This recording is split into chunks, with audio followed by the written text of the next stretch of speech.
రాహుల్ రాహుల్ ఏంట్రా నీకీ గతి?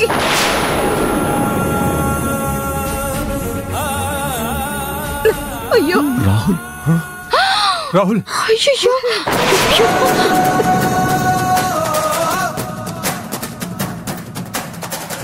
రాహుల్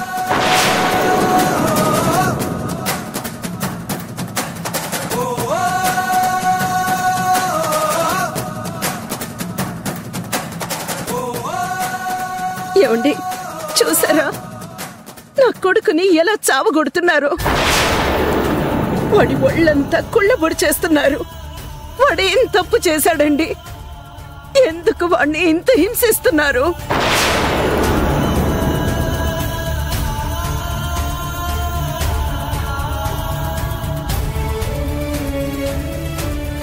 వేదవతి, నువ్వు కొంచెం నిదానంగా ఉండు. వాడి గురించి ఆలోచించి అనవసరంగా నువ్వు ఆరోగ్యం మీదకు తెచ్చుకోకు. తన కొడుకు అలాంటి పరిస్థితిలో ఉంటే ఏ తల్లి గుండైనా నిదానంగా ఉంటుందండి. ఉన్న దుస్థితిలో చూస్తూ ఉంటే నా కన్న పేగు కదిలిపోతుందండి. నా గుండె పగిలిపోతుంది. ఏంటండి వాడికి పరిస్థితి? ఆ పోలీసులు కనిష్క ఇచ్చిన గడ్డి తింటూ రాహుల్ మీద కక్ష కట్టారు. ఇంకా కనిష్కదే తప్పంటారా?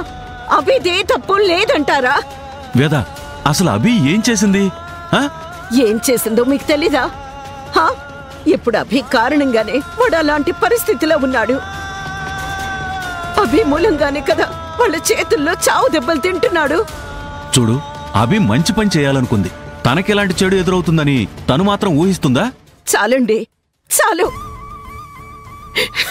అసలు మీకు కొడుకు మీద ప్రేమ ఉందా? వాడి మీద అభిమానం ఉందా?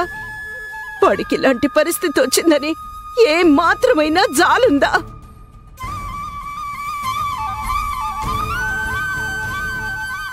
అభి మూలంగానే ఇలాంటి పరిస్థితిలో వాడున్నా కూడా ఇంకా మీరు అభిని వెనకేసుకొస్తున్నారా?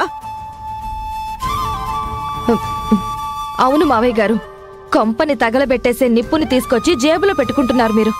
అభి వల్ల ఇంత రాద్ధాంతం జరుగుతుంది. రాహుల్ ఇంత దారుణమైన పరిస్థితుల్లో ఉన్నాడు. అయినా కూడా మీకు అభి గొప్పగానే కనిపిస్తుంది కదా?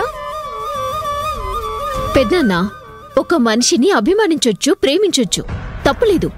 కాని ఆ మనిషి తప్పుల మీద తప్పులు చేసినా కూడా ఆ తప్పులని ఒప్పులుగా నిరూపించాలని ప్రయత్నించటం ఏం బాగోలేదు. ఇక ఆపుతారా అమ్మా?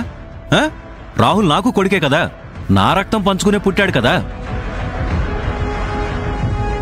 వాడు ఇలాంటి పరిస్థితిలో ఉంటే నాకు మాత్రం బాధ అనిపించదా? వాడు బాధలో ఉన్నాడని చెప్పి మీరు ఈ కారణాలని చూపించి నన్ను కూడా మీతో పాటు కలిసి అభిని తిట్టమంటారా?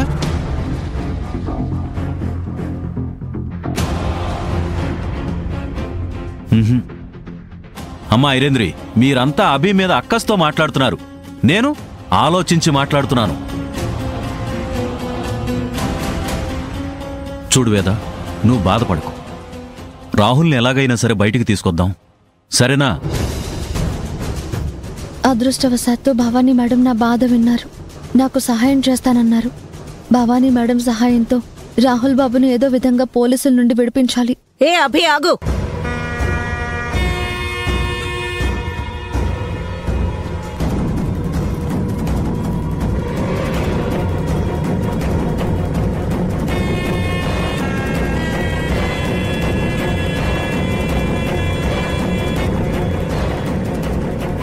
నీ తిరుగుళ్ళైపోయాయా?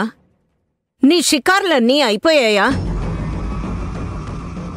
ఇంట్లో వాళ్ళందరూ రాహుల్కేమైపోతుందో అని బాధపడుతూ ఉంటే నువ్వు ఊర్లో షికార్లు చేయడానికి వెళ్ళావా? బజార్లో పచార్లు చేయడానికి వెళ్ళావా? అత్తయ్య గారు, అదేంటంటే... మాట్లాడబాకో, నువ్వు మాట్లాడకు.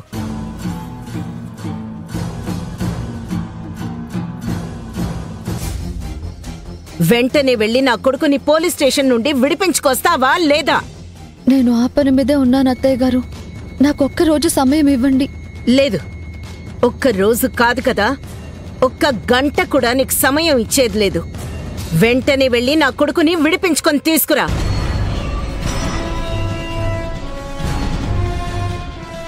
అత్తయ్య గారు, నేను అదే పనిలో ఉన్నాను. నాకొక చిన్న మార్గం దొరికింది. ఇంకా నీకే మార్గం దొరకాలి? కనిష్క మీద పెట్టిన కేసు వెనక్కి తీసుకుంటే కనిష్క రాహుల్ని విడిపిస్తా అని చెప్పింది కదా. కనిష్క ఒకరికి అన్యాయం చేస్తూ ఉంటే నేను చూసి చూడనట్టు పోలేను. నన్ను నమ్ముకున్న ఆ ముసలి వాళ్ళకి నేను వెన్నుపోటు పడవలేను.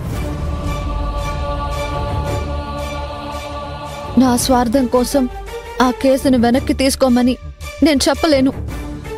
అసలు నువ్వు మనిషివేనా? నీకు మానవత్వం అనేది ఉందా? వేద, అసలేం మాట్లాడుతున్నావు? కోడలతో అనాల్సిన మాటలు ఇవేనా? మీరు మాట్లాడకండి.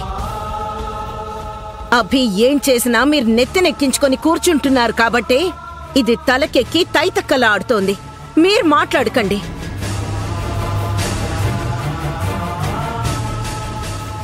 ఏ ఆడదైనా తన భర్త కష్టాల్లో ఉంటే ఆ కష్టాలు పంచుకోవడానికి చూస్తుంది, కన్నీళ్లు తుడవడానికి ప్రయత్నిస్తుంది. కానీ నువ్వు నీ భర్తని ఆ కష్టంలోనే మగ్గిపోమ్మని వదిలేస్తున్నావు, ఆ కన్నీళ్లలోనే కృంగిపోమ్మని వదిలేస్తున్నావు.